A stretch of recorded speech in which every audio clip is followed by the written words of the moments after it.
Mission 80 में जुटे Samajwadi party के राष्ट्रीय अध्यक्ष अखिलेश यादव 30 दिसंबर को एटा दौरे पर पहुंचे, जहां वो एक कार्यक्रम में शामिल होने के बाद से अपने संबोधन में जमकर बीजेपी सरकार पर हमला बोला। साथ ही बीजेपी सरकार को चेतावनी दे डाली। अखिलेश यादव ने मंच से संबोधन में बीजेपी सरकार पर आरोप लगाते हुए कहा, बीजेपी सरकार लोगों के साथ अन्याय कर रही है, लेकिन ये लोग ध्यान रखें, वो दिन दूर नहीं जब समाजवादी लोग भी आपके साथ वैसा ही व्यवहार करेंगे जैसा आप कर रहे हैं। किसी के साथ अन्याय करने की सरकारें नहीं बनती हैं, लेकिन हम समाजवादी लोग भी भारतीय जनता पार्टी के लोगों से सीख रहे हैं कि अगर आप अधिकारियों को इस्तेमाल कर करके अन्याय कराओगे तो वो समय दूर नहीं जब समाजवादी लोग भी आपके व्यवहार की तरह भी आपके साथ भी वही व्यवहार करेंगे जो आज हमारे साथ व्यवहार कर रहे हैं। ये बहुत कमजोर लोग हैं बीजेपी के। इसके साथ ही अखिलेश यादव ने लोगों से सवाल पूछते हुए बीजेपी को अपराधियों की पार्टी बता दिया। कहा, बताइए क्या बीजेपी में अपराधी नहीं है? क्या ये बीजेपी वाले जमीनें कब्जा नहीं कर रहे? हाँ, जिनके साथ और इनके ऊपर अपराधी बैठे उनके बारे की उनकी सूची नहीं आएगी। क्या भारतीय जनता पार्टी में अपराधी नहीं है? क्या भारतीय जनता पार्टी के लोग जमीनें नहीं कब्जा कर रहे? क्या भारतीय जनता पार्टी के लोग गरीब किसान और समाजवादी कार्यकर्ताओं पे झूठे मुकदमे नहीं लगा रहे?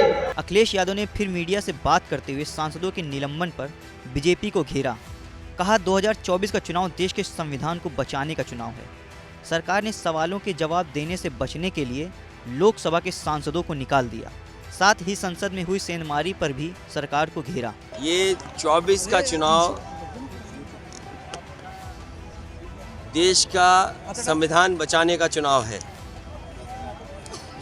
ये वही भारतीय जनता पार्टी है जिसने नई लोकसभा बनाई, और लोकसभा के परंपरा देखिए आप कि सबसे ज़्यादा सांसदों को निकाल दिया, और जिन सवालों का जवाब देना चाहिए था उन सवालों के जवाब से बचने के लिए लोकसभा से सांसदों को निकाल दिया गया।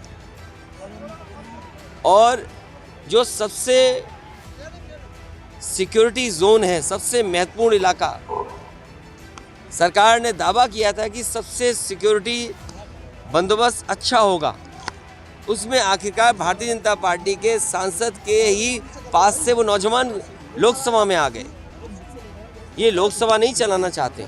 आगे अखिलेश यादव ने आगामी चुनाव के लिए जनता को सावधान रहने की नसीहत दी। बोले, अगर बीजेपी वाले फिर आ गए तो इस बार जनता का वोट देने का अधिकार भी छीन लेंगे। साथ ही बेरोजगारी, महंगाई पर भी बीजेपी सरकार पर निशाना साधा।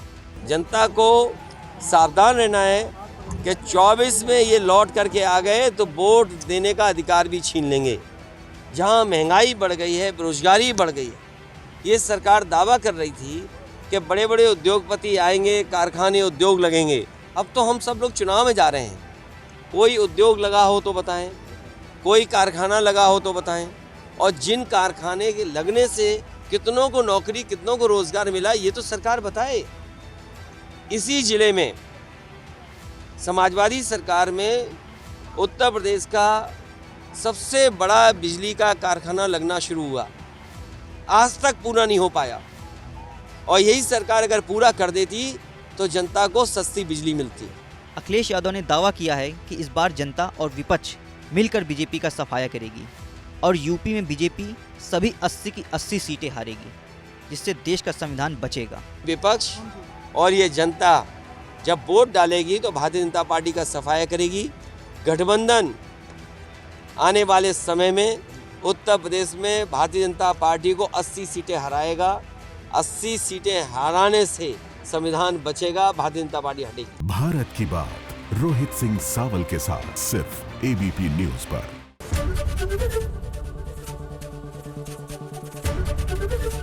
एबीपी गंगा, खबर आपकी, जुबान आपकी।